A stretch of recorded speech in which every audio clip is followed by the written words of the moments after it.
না কেন ওই নির্বাচনে যারা পার্টিসিপেট করছিল তাদের উগ্রবাদী কে ছিল? আপনাকে বলতে হবে। আপনি কি এটা তামাশা নিজের খুব ইন্টেলেকচুয়াল মনে করেন?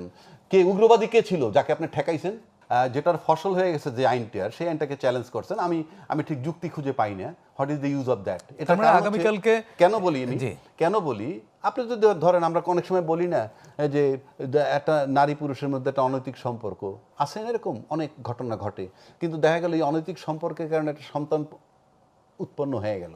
তারপর যদি বলা হয় যে অনৈতিক সম্পর্ক, এবং অনৈতিক সম্পর্কটা আমরা বাতিলও দেই, ওই সন্তানটা কি করব? ওর গলা টিপে মেরে ফেলবো? সুতরাং রাষ্ট্রপতির অধ্যাদেশ যতই আপনি চ্যালেঞ্জ করেন, ওটার রোলটা ছিল একটাই, গণভোট হবে জুলাই সনদের আদেশ। সুতরাং সেই মোতাবেক প্রোডাক্ট যখন হয়ে গেছে, ওই আইনটা এমনি অকার্যকর। এইবার আসলে নির্বাচন প্রশ্ন নিয়ে একটা কথা বলি। এই গণভোট নিয়ে অলরেডি বিতর্ক শুরু হয়ে গেছে। কেন? আপনি ইচ্ছা করে বিতর্ক করছেন নাকি? দেখেন, আপনি 12 তারিখ ভোট হইলো গণভোট, 13 তারিখ গেজেট দিলেন, এত পার্সেন্ট ভোট পাইয়ে ইত্যাদি ইত্যাদি, সে পাশ করলো। 7 দিন পরে আপনি 10 লাখ ভোট বাতিল করে আরেকটা গেজেট দিলেন।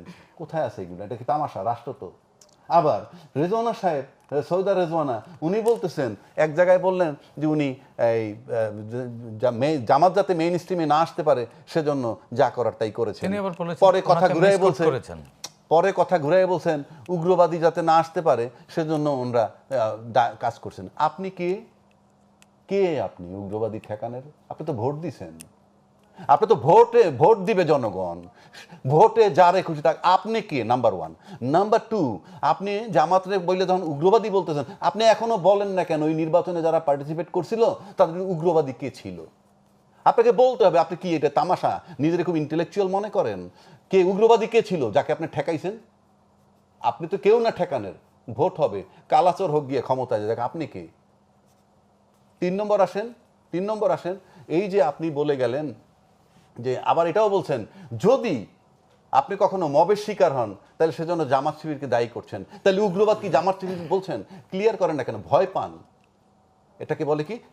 এটা তো শুধু আপনার জামাতের ক্ষতি না উপকার, দ্যাট ইজ ইমেটেরিয়াল। আপনি পুরো নির্বাচনটাকে কন্ট্রোভার্সিয়াল করছেন যে আপনি ইঞ্জিনিয়ারিং করছেন। এবং উগ্রবাদী ঠেকানোর মানে উগ্রবাদী কে? তাহলে উগ্রবাদীরা ক্ষমতায় আসতো, তাদেরকে ইঞ্জিনিয়ারিং করে আপনি ঠেকিয়েছেন। এই যে নির্বাচনের ইঞ্জিনিয়ারিং করছেন, তাহলে তো এই নির্বাচন বিতর্কিত। এখনো তো কেউ তাকে কিছু বলে না। কেন? কারণটা কি? এই তো দেশ আমাদের।